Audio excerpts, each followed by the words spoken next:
नमस्कार साथियों, स्वागत है आपका हमारे चैनल एक संदेश पर। आज मैं बात करने वाला हूं अपनी विधानसभा के विकास के बारे में।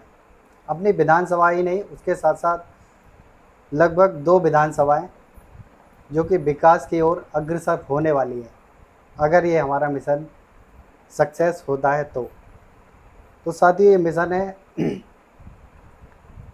अपने क्षेत्र में नई तकनीकी और नई नई फैक्ट्रियां लाने का, जिससे हमारी विधानसभा के साथ साथ अन्य 2 विधानसभाएं भी विकास की ओर अग्रसर होंगी। विधानसभाओं को अग्रसर करने के लिए हमारी विधानसभा के अंदर एक मिशन चलाया जा रहा है, जो कि है औद्योगिक विकास को लेकर। इस मिशन की नींव रखी है हमारे केपी वर्मा सर ने, जो मेरे पास बैठे हैं, और उनसे जानते हैं उनके इस मिशन का क्या उद्देश्य है। तो सर, सबसे पहले तो आपका स्वागत है हमारे चैनल एक संदेश पर। धन्यवाद आप सभी का। तो सर, आपने जो DSP मिशन जो चलाया, इसका क्या उद्देश्य है? सबसे पहले तो मेरे डिवाई, शिकारपुर और अनूप शहर विधानसभा क्षेत्र के सभी आर्थिक रूप से जागरूक, आदरणीय, माननीय बुज़ुर्ग, टीचर, शिक्षक, बेरोज़गार और सभी लोगों को मेरा सादर नमस्कार और नमन। सर, आप लोगों ने जैसे प्रश्न रखा कि मेरा उद्देश्य है कि इस समय हमारे आदरणीय प्रधानमंत्री महोदय श्री नरेंद्र मोदी जी और हमारे माननीय मुख्यमंत्री जी श्री योगी आदित्यनाथ जी दोनों विकास पुरुष हैं, जो पूरे दुनिया से इन्वेस्टमेंट ला करके देश और प्रदेश को औद्योगिक राह पे लाना चाह रहे हैं। हमारे 3 विधानसभाओं को छोड़कर डिवाई, शिकारपुर, अनूप शहर, बाकी सब जगह इंडस्ट्रीज़ लग रही हैं और हमारी 3 विधानसभाओं में ये इनका बिल्कुल नितांत अभाव है, जबकि अधिकतर गरीब, बेरोज़गार और केवल कृषि पर निर्भर लोग इन्हीं 3 क्षेत्रों में रहते हैं।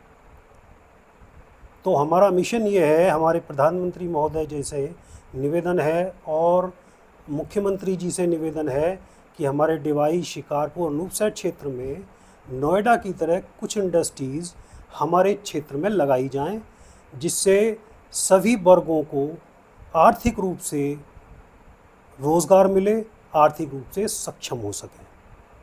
हमारा मिशन ये है इंडस्ट्रीज़ का। तो सर, इस मिशन की शुरुआत आपने कहाँ से करी? पत्रकार महोदय जी, एक समय था कि मैं भी बेरोज़गार था। मैं बेरोज़गार था, 6 साल रहा, रोज़गार ढूंढता रहा। बहुत कम न्यून बेरोज़गार नहीं मिला डिवाई क्षेत्र में, कम पैसों में काम करना पड़ा। तो वो दर्द मेरा अभी तक दिमाग में बसा हुआ है।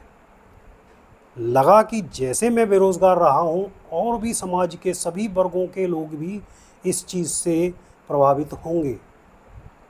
उसको दृष्टिगत रखते हुए मैंने अपने क्षेत्र से इस मूवमेंट को शुरू करने की कोशिश करी है और इस मूवमेंट में कम से कम 150 गांव प्रधान, सैकड़ों BDC, शिकारपुर, डिवाई और अनूपसर क्षेत्र के एडवोकेट, वकील, डिवाई के व्यापारी लोग, गरीब, मजदूर, बेरोज़गार, सभी वर्ग को जब मैं ये बताता हूँ तो वो कहते हैं सब बहुत अच्छा मुद्दा है और सर, रोज़गार होगा तो पूरा देश, प्रदेश तो विस्तारित होगा ही होगा, हमारा क्षेत्र विकास करेगा, लोगों में अपने देश के प्रति लगाव की भावना भी पैदा होगी। तो ये घर घर का मुद्दा है। बड़ी स्थितियां आर्थिक ख़राब हैं, इसलिए हमने ये मुद्दा उठाया है। और हमारा मुद्दा ना तो कोई आरक्षण की मांग है, हमारा मुद्दा ना कोई जातिगत आधार का है, ना कोई हमारा मुद्दा किसी राजनीतिक पार्टी के विरोध में है, हमारा मुद्दा किसी राजनेता के विरोध में नहीं है। हम तो सभी विधायकों, डिवाई के आदरणीय CP सिंह जी विधायक जी, अनूपशहर क्षेत्र के विधायक श्री संजय शर्मा जी और शिकारपुर क्षेत्र के विधायक श्री अनिल शर्मा जी, इन सब का सहयोग लेकर और आदरणीय हमारे माननीय सांसद जी भोला सिंह जी और हमारे क्षेत्र के प्रमुख सांसद रहे एटा के सांसद आदरणीय माननीय राजू भैया जी, हम सब इनसे निवेदन करते हैं कि आप सभी मिल कर के इस मुद्दे को उठाएं। ये मुद्दा जन जन के हित से जुड़ा हुआ है, ये मुद्दा हर घर से जुड़ा हुआ है। अगर हम वास्तव में अपने समाज की सेवा करना चाहते हैं तो जब तक वो आर्थिक रूप से मजबूत नहीं होंगे तब तक हम कोई सेवा ये ना मानी जाए कि वो हो रही है। हर घर को आर्थिक रूप से मजबूत करने के लिए हमारे क्षेत्र में इंडस्ट्रीज़ आनी चाहिए और हमारा लक्ष्य यही है। हम सबके साथ में हैं, हम सबको एक साथ लाना चाह रहे हैं और हम सब मिल कर के इस मुद्दे को उठाएं। आदरणीय प्रधानमंत्री माननीय मोदी जी को क्या पता, माननीय योगी जी को क्या पता हमारे क्षेत्र में इंडस्ट्रीज़ हैं या नहीं हैं। हम आप सबके माध्यम से सब मिल कर के इस बात को उन तक पहुंचाना चाहते हैं।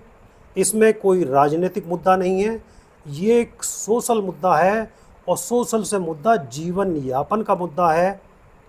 कम से कम ये मुद्दा उठना चाहिए और आप सभी माननीयों को सहयोग करना चाहिए और आप सब लोग कोशिश कर भी रहे हैं। देखिए कितना साथियों, कितना अच्छा सर का एक एम है, क्योंकि आज की दुनिया में इंसान अपने सुख सुविधा को बटोरने में लगा रहता है, उसे इन्हीं चीज़ों से फुर्सत नहीं मिलती है। लेकिन सर इसके साथ साथ अपने क्षेत्र को ही नहीं, उसके साथ साथ अन्य 2 विधानसभाओं को भी विकास की ओर अग्रसर ले जाने के लिए अपना मिशन ये चला रहे हैं। और इसमें हम इनकी पीढ़ी के साथ साथ हमारी आने वाली लगभग सभी पीढ़ियों के लिए ये बहुत ज़्यादा कारगर होने वाली मिशन है। और तो सर ये मिशन आप कहाँ तक लेकर गए और मतलब किन किन अधिकारियों से आप इस मिशन को उनके सामने पेश करा आपने? ठीक है आप पत्रकार जी, अभी मैं इस प्रश्न का उत्तर आपका दूंगा, लेकिन उससे पहले मैं इस मिशन के मुद्दे के फ़ायदे को बताता हूँ। जी। खेती में 3 महीने काम होता है, 9 महीने हमारा कृषक बेरोज़गार रहता है जी। और मज़दूर बेरोज़गार रहते हैं। 3 महीने के अंतराल पे हमारी सरकार बड़ा सहयोग करती है, उनको अन्न देती है, राशन देती है, हर तरीके की मदद करती है। जी। लेकिन वो मदद पर्याप्त नहीं है। तो गरीब किसान वर्ग हो गया, हमारे 30% लोग तो बच्चे होशियार हैं, वो बाहर निकल कर जॉब प्राप्त कर लेंगे, लेकिन 70% स्टूडेंट्स जो पढ़ रहे हैं उनके लिए क्या रोज़गार की व्यवस्था है? कम से कम अगर वहाँ इंडस्ट्रीज़ होंगी तो उन लोगों का बेचारों का एक कमरे का 2 कमरे का मकान होगा, वो उसका किराया बचेगा बाहर जाने की तुलना में। जी। वो अपने छोटी मोटी खेती भी कर सकते हैं, अपने पशु पाल सकते हैं और 10, 12, 15 हज़ार का वो रोज़गार भी कर सकते हैं। तो इस तरीके से वो आर्थिक संपन्न होगा। हमारे व्यापारी और बिजनेसमैन, मैं बाज़ार में देखता हूँ कि 100% में 80-70% बिजनेसमैन बेचारे बैठे रहते हैं। मुझको ताज्जुब है कि वो अपना कैसे गुजारा कर रहे हैं, अपना कैसे रोज़गार चला रहे हैं।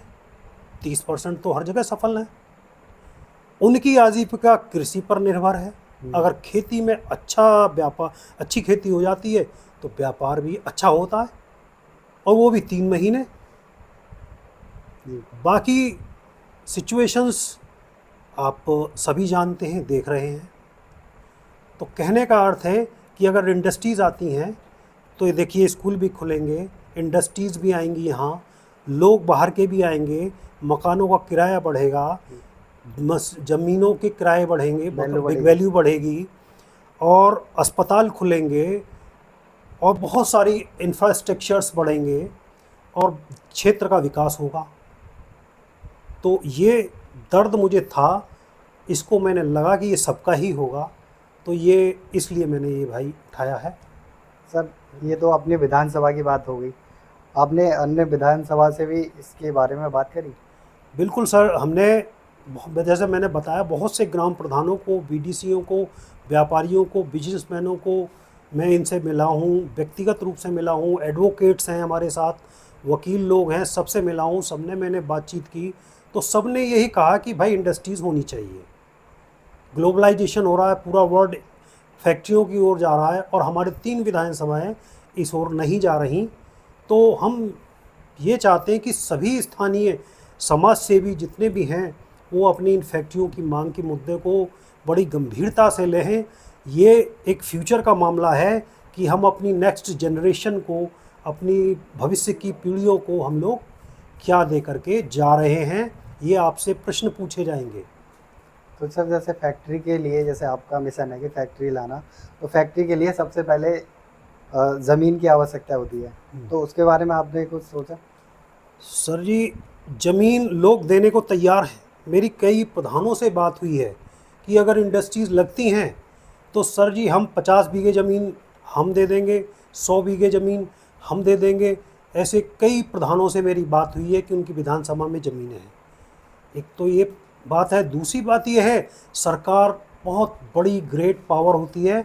अगर वो अधिग्रहण या ज़मीन लेती है तो सरकार किसान को मुआवजा देती है और अधिग्रहण कर सकती है सरकार, अगर उससे समाज का हित हो रहा है तो, और उसका कोई विरोध नहीं करता। सड़कों का अधिग्रहण हो रहा है, बड़ी बड़ी जगह का अधिग्रहण हो रहा है, क्योंकि सरकार बदले में उन्हें रोज़गार भी देती है, पैसा भी देती है, तो किसी को आपत्ति भी नहीं होगी। विधानसभा के साथ साथ आप अन्य 2 विधानसभा के लोगों को क्या संदेश देना चाहेंगे जिससे कि उनके अंदर इस मिशन को लेकर जागरूकता हो? देखिए साहब, मैं तीनों विधानसभा, शिकारपुर, अनूपशहर, डिवाई क्षेत्र के सभी माननीय, आदरणीय, जागरूक नागरिकों को ये संदेश देना चाहता हूँ कि जब सब जगह इंडस्ट्रीज़ लग रही हैं तो हमारे यहाँ भी इंडस्ट्रीज़ होनी चाहिए, अन्यथा हम आर्थिक दौड़ में पिछड़ जाएंगे, हमारे बच्चे आर्थिक रूप से कमज़ोर रह जाएंगे, हमारा क्षेत्र हमेशा इसी स्थिति में बना रहेगा। अगर हमें कुछ परिवर्तन करना है तो हमें कृषि से इंडस्ट्रीज़ की ओर जाना पड़ेगा और हमारे आदरणीय मोदी जी और आदरणीय योगी जी को तक ये बात पहुंचानी पड़ेगी कि आप दोनों हमारे क्षेत्र में कुछ इंडस्ट्रीज़ लगवाएं, जिससे हमारी तीनों विधानसभाओं का कुछ आर्थिक विकास हो सके और बेरोज़गार लोगों को रोज़गार मिल सके, व्यापारियों का व्यापार अच्छा चल सके, लोग, किसानों का कर्ज उतर सके और व्यापारियों का कर्ज उतर जाए। बिना इंडस्ट्री आए ये संभव नहीं है। मेरा यही संदेश है। सभी को सादर नमस्कार, प्रणाम। तो साथियों, हमारे साथ साथ आपने भी जाना कि सर का जो मिशन है वो किस तरह का है, तो आप सर के मिशन को आगे बढ़ाने में सहयोग करिए, क्योंकि ये आपकी ही नहीं, आपकी आने वाली पीढ़ियों को बहुत ज़्यादा कारगर करने वाला है और आपके क्षेत्र को बहुत ज़्यादा सफलता की ओर ले आने वाला है। तो सर के मिशन को भी सफलता की ओर ले आने में सहायता करिए और देखते रहिए हमारा चैनल एक संदेश।